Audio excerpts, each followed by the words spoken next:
Hello, ladies and gentlemen, boys and girls, college football fans across the nation and around the world. This is Tim May with the Tim May Podcast.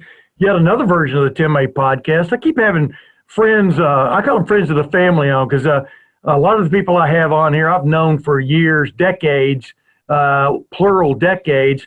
And, I had Angelique Shingelis on, one of my favorite people of all time. And I've got another one coming on now to talk about the state of the Big Ten. What you might see coming around the corner with this, some jeopardy maybe players and players' families aren't maybe taking into account, et cetera. But this Dave Jones, columnist for PennLive.com, and before that, he worked for the mighty Columbus Dispatch. Dave Jones, welcome back to the Tim A Podcast. Can I tell a story about how long I've known you? As long as it's clean. 1980. You don't remember this. Wait a minute. As long as it's cleaned up. Go ahead. 1980. I think it was November 1980. Some old crusty bastard at the Ohio State journalism department. I only took one journalism course because my major was industrial design. And this is an elective. I've gone to like half the classes because I've got a tough major. And it came up on the term paper at the end, which was like 60% of the grade. I had to do well on this thing. I wasn't prepared. But at the last minute, I decided, okay, what am I going to do? I'm going to do the thesis was Homerism in sports journalism. Oh man, there you go. You know where I'm going. Yeah. Go ahead. I won't have to go into it with you, but I don't know you. I haven't started to work at the Dispatch yet. It's like a month before I came in there. The first day with Ray Stein, we started on the same day as part-timers. So this is a few weeks before that. Yeah. And I called you, Tim Sullivan, who's now in Louisville, who was before in San Diego and was at that time at the Cincinnati Enquirer. And I called Marty Brennaman and Skip Carey. Wow. I got Skip Carey at his hotel room. It must have been like September because the baseball season was still going on. So I got him at his hotel room in Montreal. God knows how I did it because, this is before cell phones or email or anything. Dude, wait a minute. Let me interrupt. Yeah. Back then, it was easier to get a hold of people by calling them on their home or their business phones and getting them on their cell phones today. Now, go ahead. Yeah, it's true. I got him in a hotel room. I found out somehow where he was. And it was easier to get numbers, too, because people were so crazy. Anyway, he gave me 20 minutes talking about – and I still remember, and you were really nice to me. I came down to the Dispatch. It was the first time I set foot in the Columbus Dispatch, and you told me the whole story about Woody Hayes supposedly resigning, and then you had to rewrite it saying Woody was fired. But Skip Carey told me all sorts of stuff about, and I still remember him. He couldn't have been nicer. He was like, we all know that we want the Braves to win. Of course, we're around these guys all the time. We know them, and it's okay for us to want the Braves to win. But as far as objectivity, if something comes up that I have to be objective about, I'm absolutely going to tell the truth. If any other thing than that's verboten. And I remember I had to look up verboten because I didn't know what the word meant. Hey, dude. That sounded like Will Ferrell's audition for Saturday Night Live, except he was doing his dad. Come on. That was a pretty good Skip Carey. That was very good. That was excellent. Anyway. John Drew from 22 goes 20. Wow. Rebound to Tree Rollins. I don't mean to bring up something, before we get onto this, but, you heard what happened with Tom Brennaman over the weekend. That's kind of why I brought it up. Yeah. And, but, oh my goodness, he's given his mea culpa, his apology, and he continues to call the game.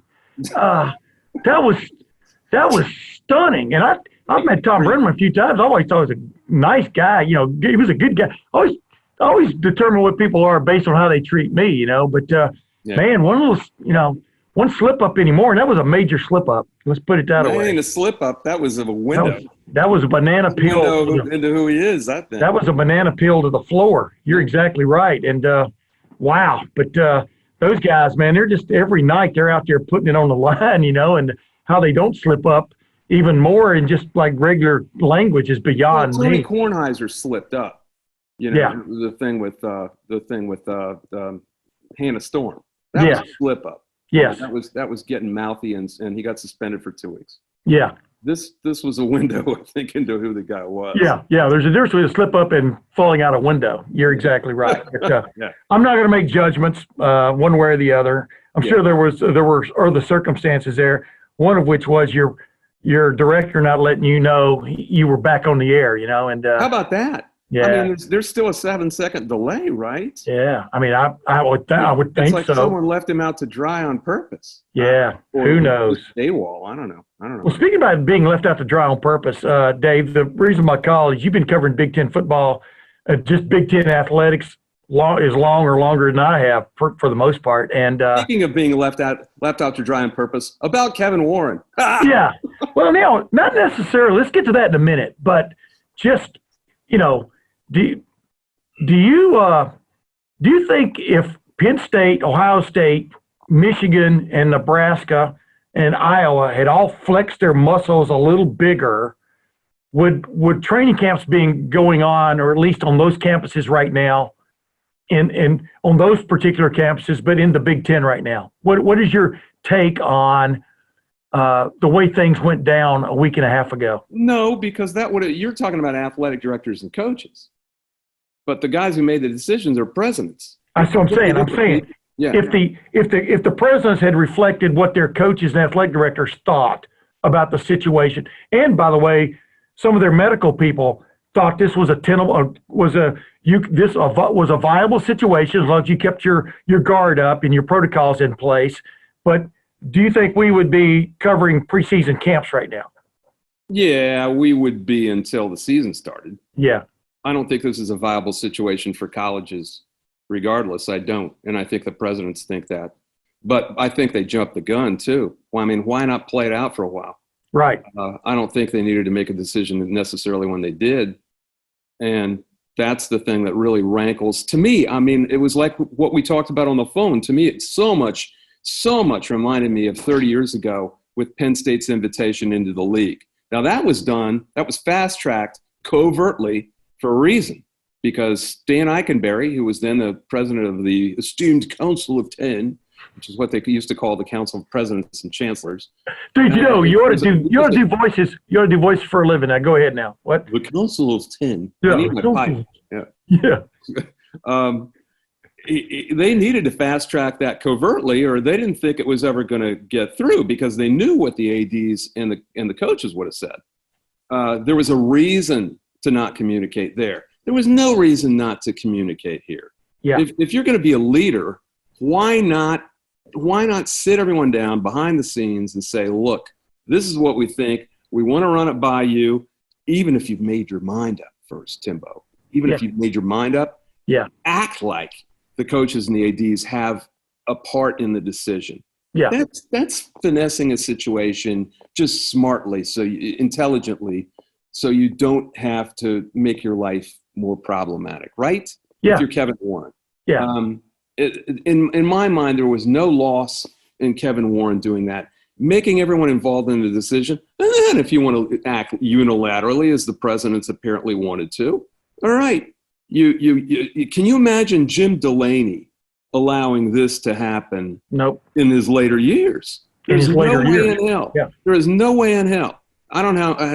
This is a perfect expression for it, but he would have everyone pissing through the same straw. Is it okay to say that on your podcast? Yeah, just don't go graphically into that, but I think we can handle that. Sarsaparilla, ladies and gentlemen. He would have everyone, by the time the announcement was made. That might have been the term he would have used, by the way, but go ahead. He might have. But see, early in his career, it was his rookie year when Penn State was. Yeah, talk about that. Explain people what you're talking about there. That was an interesting moment in his career. December 14, 1989, I had been at the Harrisburg Patriot News, where I still am, which is now called PennLive.com, PA Media Group. For only, I'd only been there 4 months. And I was there to start covering Penn State basketball. I was covering Pitt football at the time. And that announcement came over, and nobody could believe it. It blindsided everyone. Well, it blindsided everyone for a reason, is the presidents had fast-tracked it, they believed it was viable, and it turned out to be a really smart decision because Penn State has been a great addition revenue-wise for the league and vice versa. But at the time, the ADs and the coaches were not told at all about it. I just went back and read my story. I wrote a story on it 5 years later. I went and got Stan Eikenberry, and it was out to shoot by that time. Everyone agreed by that time Penn State had actually been playing football for a couple of years. They just won the Big Ten. They were going to the Rose Bowl to play Oregon. So it was December of '94 when I got him on the phone, and I couldn't believe he was going to talk to me. He called me back, and he told a story, a bunch of stories, and most of them off the record, but I could use them because they were background. And then I called Bo Schembeck with all the stuff that I knew at some point and asked him about that day. And he said he was on the practice field. It was before his last game, I believe, as coach, where he was going to coach him in the Rose Bowl and then become athletic director. And oh man, he just loved telling this story. I believe he was out on the practice field. It was like 2 PM, and somebody went and got him and said, the new commissioner, Jim Delany, is going to have a conference call at 2:00. You need to be on it. He's like, what the hell is this about? He goes in, and he must have told this story for 10 minutes. He gets on the phone, and he said, Delany says, gentlemen, Penn State is going to be the next team in the Big Ten. We'll be invited to the Big Ten. And he said, there was silence on the phone line. You got 10 coaches, athletic directors on the phone. And he said, both said he finally just broke in and said, you got to be shitting me. Yeah. I had to put in the story SH --ing. Yeah, shaving me. It was I wanted that in the story so badly because it really perfectly encapsulated Bo Schembechler and the way he thought and the shock of the whole thing. And I remember that was like a 2-hour debate in 1994 that I get that in the story, but we got it in the story. Yeah. And that was the attitude for the next 6 months. It was it was chaos. Yeah. It was much worse than this. It was totally dysfunctional. The coaches and the ADs had been blindsided. Bob Knight that day was quoted by saying, I've been to Penn State.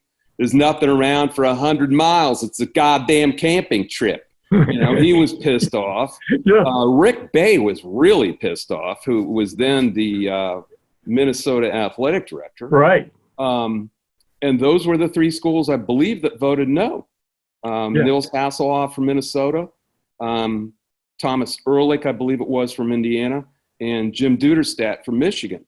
And if one more nay vote had happened, and I had always heard that Arnold Weber from Northwestern was on the fence because Northwestern thought we're going to be switched out. No one could envision a Big Ten with more than 10. It's in the name. Yeah. What are they going to call it, the Big 11? So, Northwestern, they'd been rumored for years that they might be out of the league for other reasons. Yeah. Carl Weber, I believe, thought, I've been told, I've never spoken to him specifically, he thought they were going to be switched out for Penn State. So until his fears were allayed that wasn't going to happen, he was going to vote no too, and that would have been 4 down. Gene Corrigan told me years later that they would have had Penn State in the league, and Penn State would have been in the ACC because they would have been voted down. The Big Ten would have had to renege on the whole thing with a 6-4 vote, and they needed 7-3. They got 7-3. And Jim Delany came out with an announcement afterward that said the vote was 10-0. Well, it wasn't. Even in Iowa City 6 months later, it wasn't 10-0. It wasn't unanimous, but that's what the announcement said. I didn't learn until 5 years later. But Jim Delany, by that time, had enough power that he got everyone to say, okay, this is what we're doing. This is what we're doing.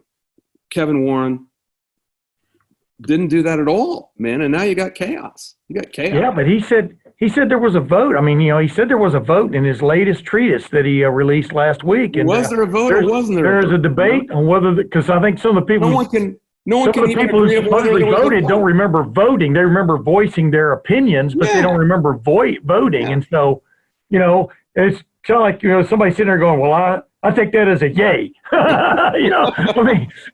was it a voice vote? Well, to me, it's about leadership is about communication. Yeah. You have to give your people under you at least the implication. You have to imply that they're part of the decision.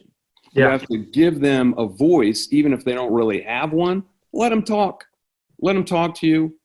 Let them voice their concerns, even scream and yell back and forth with them. But then love them up and say, look. And then Delany was famous for doing this. He could yell and scream for the best of them. But once the decision came down to it, he said, look, we've got disagreements here, but we have to be a unified front. Yeah, we're walking out of here as allies, not 18 enemies. Yeah, because it's best for all of us that way. Yeah, I think John Cooper I'm paraphrasing here, but he said something about, well, yeah, they voted in. They don't have to play them every year, in football. I mean, seriously, Penn State, man, that was the heyday under Joe Paterno. Agreed. Joe, isn't that how Joe? Yeah, Papa Joe. Yeah, Papa Joe. Yeah, Papa Joe. Yeah, Papa Joe. Yeah, he called Pearless George Peerless, but that's just some of it. George Peerless. Yeah, George Peerless instead of Pearless. I remember when he was talking about, I got a running back named Butler Benote. It's I used to try to get Benotes, the possessive Benote, in the paper as often as possible. Because let me tell you, you have to have 3 apostrophes in the same word. There's already enough apostrophe abuse in the world. We don't need that. Yeah, but it was funny. But going back to that, well, like you said, I mean, Jim Delany, I'm not sure anybody called him on the carpet for that, for announcing it was a unanimous situation to go from 10 to 11. Nobody did. Yeah. And Minnesota, Michigan, and Indiana were not happy. Yeah. Oh, no. They didn't really see the light for years later. And then they finally did. Bo, to his credit, during that conversation, goes, we all know now that Penn State's a great addition, because that was 1994. Yes. He said, we just wanted to be included. And I think that's the problem now. Yeah. These athletic directors and coaches didn't feel like they were included. And the interesting thing here, David, I'll run this by, because I talked with Angelique about this.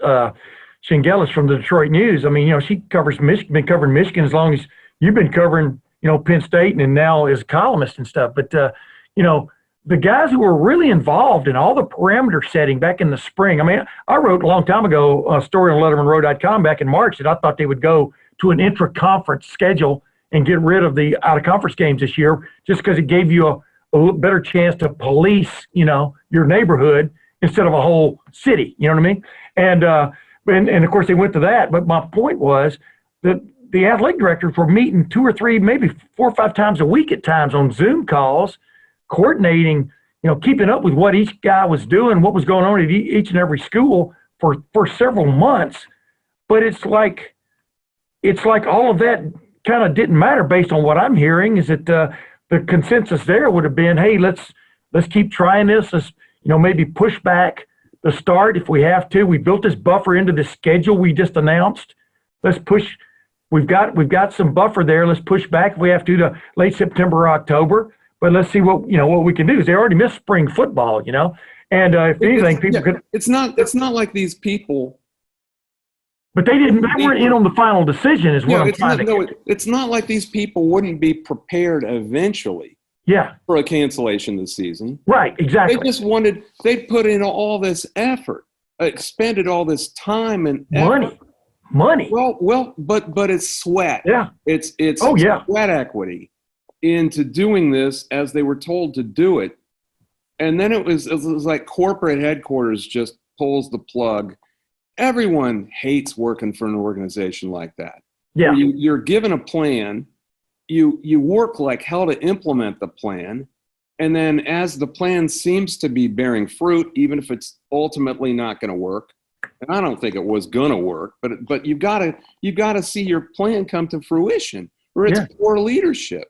Oh yeah. And then the plug is pulled prematurely without any indication.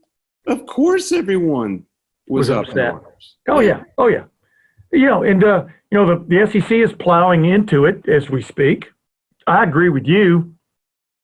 I keep reminding people the SEC, ACC, and Big 12 have yet to play a game. Okay, we'll see if they get to that. I think your gut feeling is the same as mine. I mean, Vanderbilt had to shut down this football, I think, for a day or two, and they had a couple of positive tests. You know, will they get to that or not? But if they do, Dave, I mean, if they do play, if they're playing in October and getting through life, going on with their life, even in front of sparse crowds, you know, you see where Cincinnati's going to open their season with no fans in Nippert Stadium, but they're playing. But if they get to where they're playing in October, what's that going to do? You know what Ryan Day is going to be beside himself. Justin Fields is going to be beside himself. That somebody's getting to play and we're not. What do you think? I mean, what do you think will be the reaction if we get to that? I think that hypothetical is pretty unlikely. Pretty hypothetical? Yeah, but it's possible, and it's our job to talk about possibilities. So I think what I've been thinking anyway is that, and you would know this as well as anybody, more than anyone, because you've been, and people might know, my brother-in-law is Fred Jackson, who's coached down in the South. He's from Louisiana. His dad grew up down there. I mean, he's really from Michigan, but his family grew up in Louisiana. He's coached under Jerry DiNardo at Vanderbilt. He's coached under Joe Morrison at South Carolina. I've been down there to see games. You know, I had an argument with a Penn State fan who thought he knew that fans in the Midwest and the Northeast are just like fans everywhere. And I was like, no, they're not. The Southern football fans are a different breed entirely. They are absolutely a different breed entirely. Because you all grew up in Alabama and Texas, right? Go ahead now. This guy had moved from State College down to somewhere in South Carolina. And, you know, he said, I've been to games at South Carolina. I've been to games at Penn State. Fans are the same. I said, well, have you been to games? I said, you may think you know because you know what it's like at Beaver Stadium with 107,000 fans. Have you been to Champaign in November? Yeah. Have you been to Bloomington? Have you been to Rutgers? Have you been to Maryland? Yeah. Have you been to Purdue? Have you been to these places when the season is shot? That kind of stuff doesn't happen in the NFL. Wait a minute. You should not throw that many pies in one person's face. I don't care how obnoxious he is. It's half the league. It's half the Big Ten. When the season gets into cold weather. Oh yeah.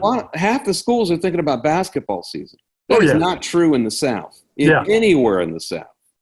And they have more invested in life with football. College football is life. I explain it to people all the time. And you know, I will say this: Penn State, man, they have quite the constituency. You know, Ohio State, Michigan, Iowa. You know, we're talking Nebraska, of course, and you know, Wisconsin, Nebraska, and exactly.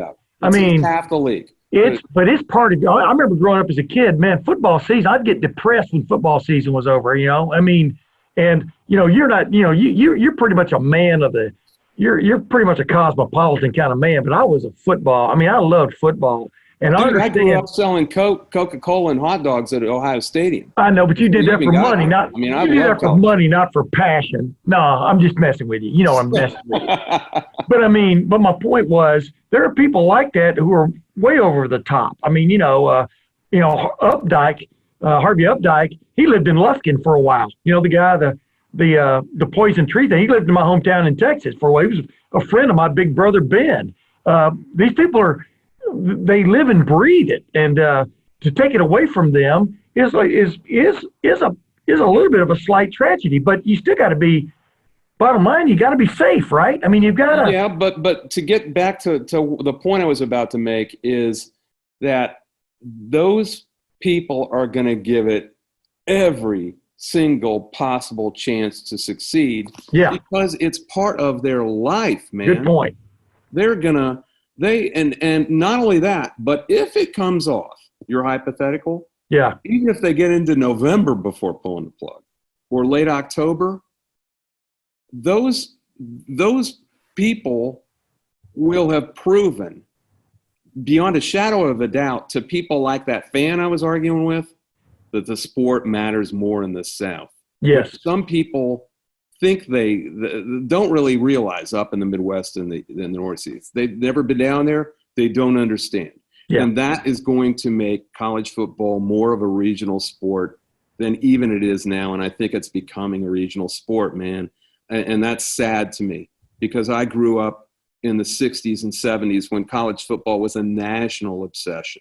I mean, you didn't see as much of it until the CFA agreement, which I remember you covering in 1984. Yeah. And then cable exploded. And all of a sudden you see so many games. But when I was growing up in the late 60s, I mean, it was fascinating. Oh, yeah. To see 2 games in one day on Saturday. Oh, yeah. You'd see whatever the Big Ten game was, and then they'd go out west, and you'd watch USC and UCLA. You know, and you watch the Notre Dame replay. You watch Lindsey Nelson on Sunday morning. Yeah. I mean, that's all you had. Bill Fleming on that ABC show. Yeah. It was a national obsession, man. Yes. And all the country was involved.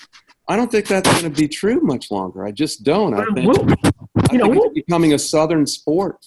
Yeah, we'll see about that because I really thought the Big Ten has really come back pretty damn strong here. I mean, the Big Ten Network had a lot to do with that, I do believe, in the sense of also showing the capability of college football to generate ridiculous sums of money, which is what we're talking about. Which another Jim Delany credit. Exactly. Yeah.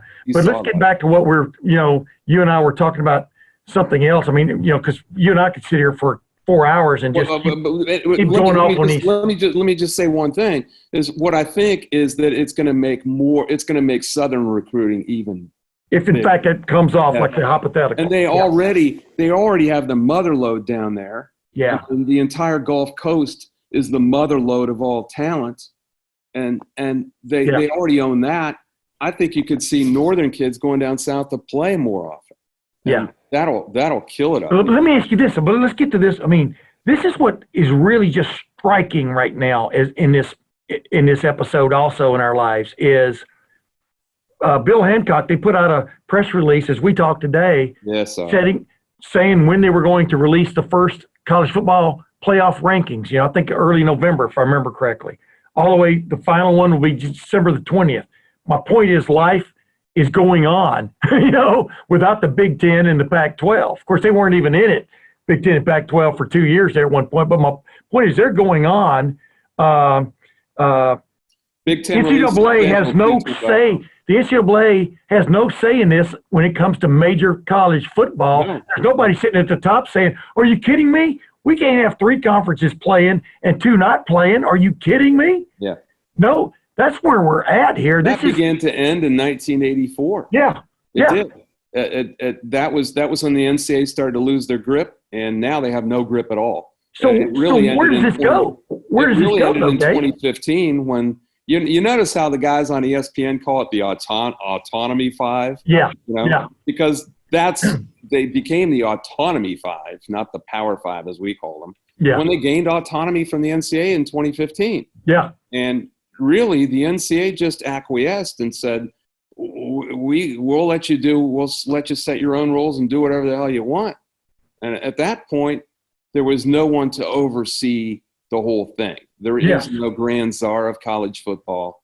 And in this age that we're in, where everyone wants to go off individually and do what's ever best for their own organization, their own person, it's pretty hard to gain a consensus to get to see. That's something else that the Big Ten probably didn't do.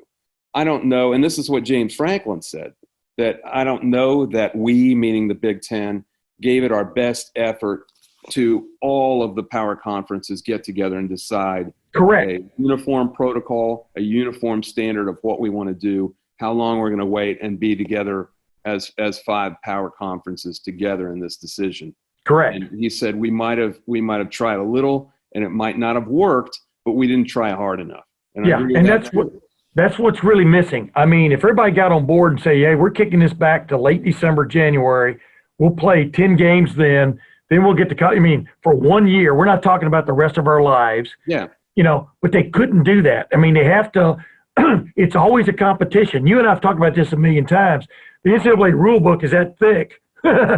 Because somebody's always looking at the fine print in between. It's not there. You know what I mean? Type thing. But it's the same way in this. You're always looking to get that edge, and I think the SEC sees itself, and the ACC, it's hard to believe, we're talking about Wake Forest and, North Carolina and some of those guys getting an edge on the Big Ten, but you see what I'm saying. The league itself, if they play and the Big Ten doesn't, it's going to look really something poor. Something else is going to happen. In order to play, they have to get liability settled. Yeah. Well, they ain't going to take on liability. These conferences, these schools in these conferences, the presidents are not going to take on liability. They're going to make players sign waivers, and some players are going to be willing to do it and say, if you get COVID, we're not responsible for any long-term effects. We're not responsible, meaning long-term effects to your heart, your lungs that might affect your ability to play pro football. I mean, it's serious stuff. Did you see the story that Mike Rosenberg wrote for SI.com today? Yeah. That came out this morning about what physicians think. I mean, a majority of the 150 people that they talk to, and these are not just physicians, these are people familiar with epidemiology and this disease specifically, this affliction specifically, a majority said they wouldn't advise of NFL players to play. 90% of them said the NBA and NHL bubbles are good. Yes, it's okay to play in those. They were about split down the middle on Major League Baseball. And I think it was about 58% advised that said NFL players shouldn't be playing. That's NFL players, not colleges. So that shows you the ability of this and we don't know what this thing can do to your heart and lungs, but there's enough evidence right now. There's so many quotes in this story. If you haven't read it, you need to read it. About how little we know, but we do know now that there can be lasting effects to this where people are wheezing. You're talking about young adults who are healthy. Oh, yeah, but you can get this, anybody can get cardiomyopathy. I mean, you know what I mean? Anybody who gets COVID. But they were talking about like a 10 to 20% rate where your lungs are maybe permanently damaged. They're seeing a lot of people. So that they're a little bit out of breath. That's the difference between, as they described it, a first-round draft choice and a borderline undrafted player who may not be able to make any money at all. See, the way I would have approached that, I've talked about that with people, I would have approached it is if you test positive for COVID-19, then you stay on the sideline. But from the standpoint of then you further follow up and find out whether you have developed, because not everybody develops. By far, not everybody develops cardiomyopathy from it, from being. And then number two, you don't really know where the guys are getting COVID-19 in the first place if they do test positive. It's like, but like you're talking about the liability thing. But what I want to get to is, the Big Ten, Ohio State parents, I think Penn State parents might have written a letter, but about they want their sons to be able to play. The Big Ten. Ohio State parents want their sons to be able to play if the protocols are followed, and they are very confident about what Ohio State has done to quell this. And I had one of the parents on, Dr. Corey M. Teague, who's the father of Master Teague III, and I said, well, in a way, aren't you in essence giving them tacit, I didn't use these exact words, but basically a tacit waiver that en masse, y'all have signed this letter saying we believe in what Ohio State is doing. We believe they'll follow the protocols, et cetera, and we want our sons to be able to have the chance to play football.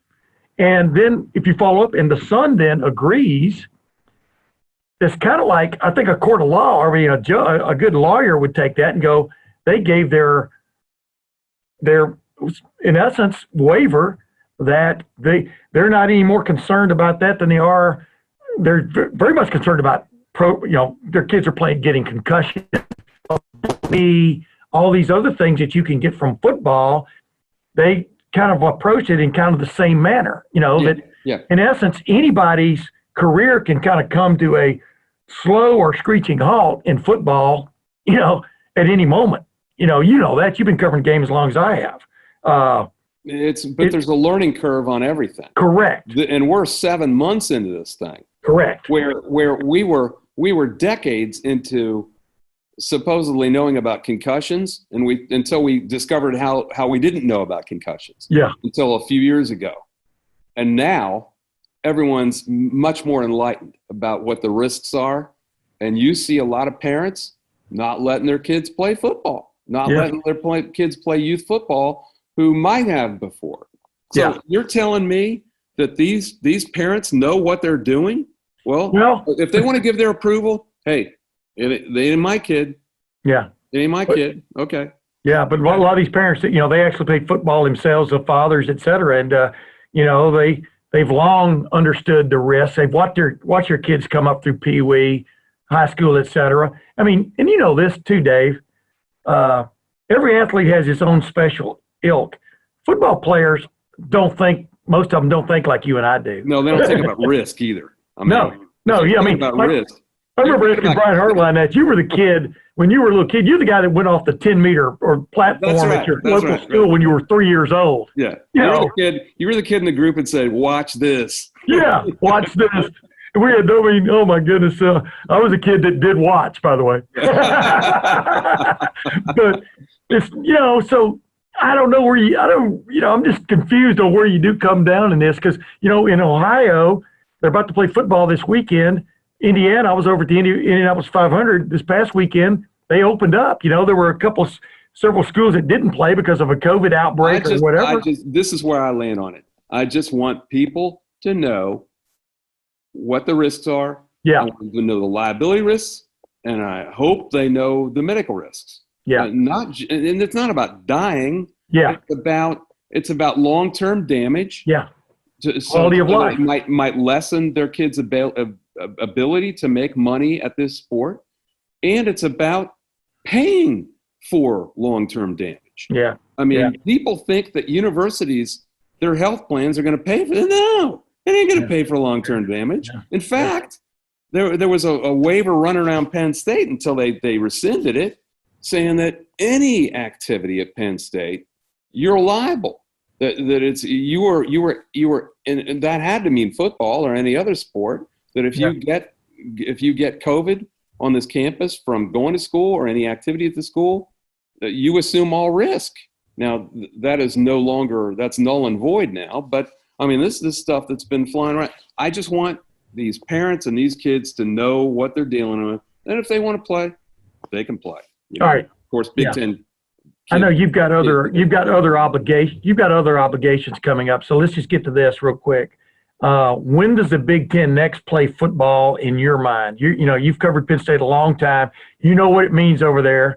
Even from talking to that one fan, he threw pies in his face. I hope he recovered. I hope he had a lot of towels. But the bottom line is, when do they start playing football again at Penn State? I will say I am more optimistic about a vaccine than some other people. I am too. My best friend happens to be, he has degrees in molecular biology, and he sells big healthcare programs to oncology organizations all over the world.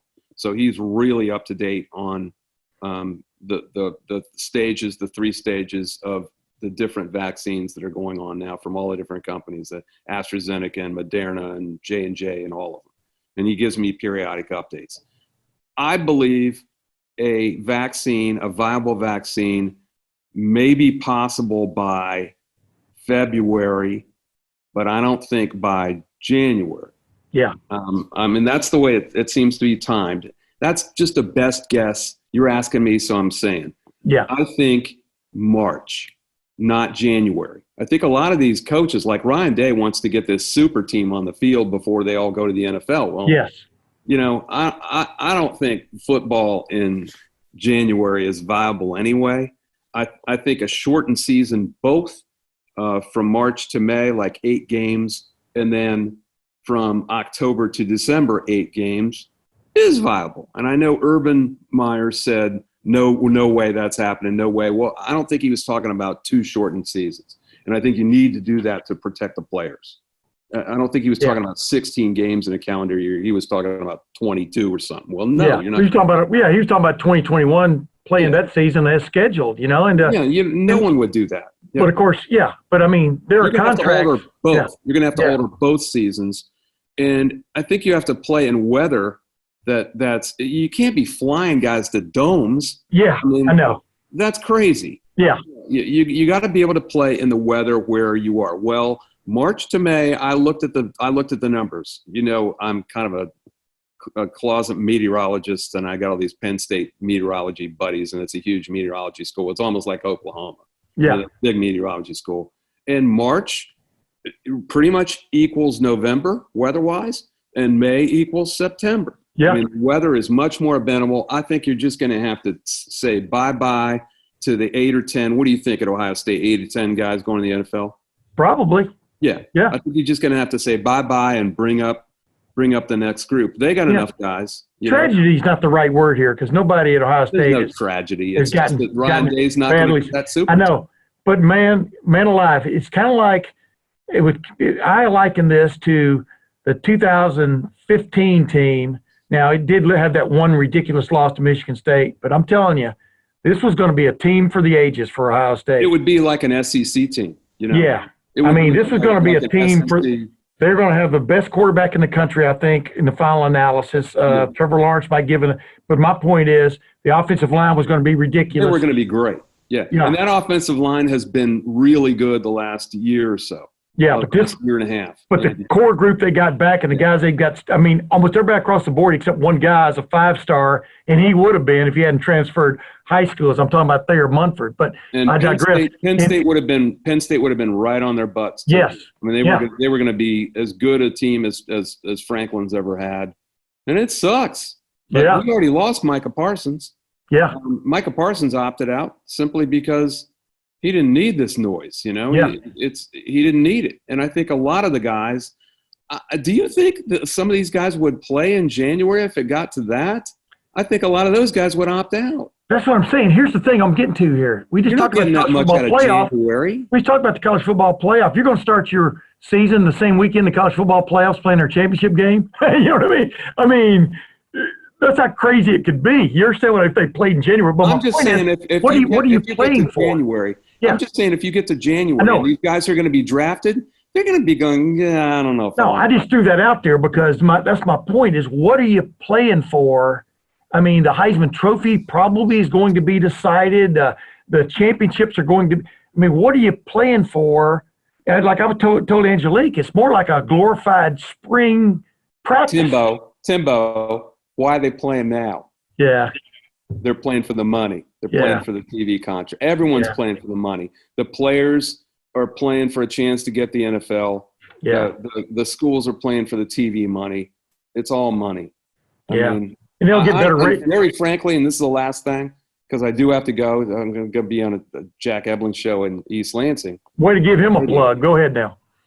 But I don't think this with no fans or a few fans, and we don't know if there's bans. Yeah. This isn't going to be what we love about college football. No. It's not. No. It's going to be like everyone thought they wanted baseball, and then they look at this product. That ain't it, man. I just covered the Indy 500 for the 36th or 37th straight time. No crowd. Yeah. No crowd. It was not the same. No. They did get the Indy 500 2020 in, if you follow my drift. This isn't getting the 2020 season in by doing that. So people would just be – I think they're going to be really disappointed if they do see the product because it's not – we say they're doing it for the money. Well – that's not why we loved college football. Right. NFL is for the money. Right. There's money all through it. But you can also see where they would do it. You watch it because it's the best. But you can also see where they do it, where all the like you started this program, all the sweat equity that's gone into it, et cetera, for a team to get to the point like an Alabama or Ohio State or a Clemson where you're just at that elite level and you don't get a chance to see the 2020 team strut its stuff, for want of another term. Forget the money, there's going to be huge disappointment, but like you said, this is the strangest year of all time. This wouldn't be the product that we love. Yeah. Because what we love, dude, is not a product.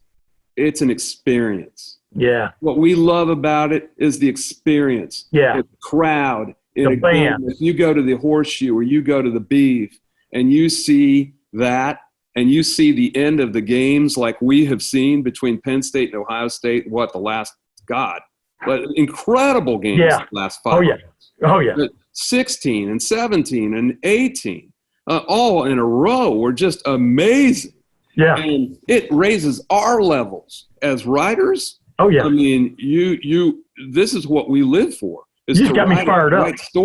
Write stories on games like this to describe this experience.